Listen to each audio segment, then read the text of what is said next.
در سال 2015 من در فیلم هنری از من مرا نقش آفریدم.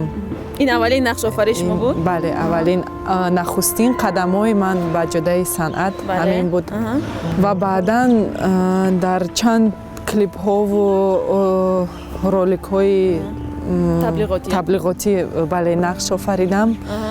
سفرهای زیادی خارجی داشتم، از جمله ادیسا که در آنجا هفته بلندی مد بود اشتراک کردیم، با همراه خورشید ستارف بودیم.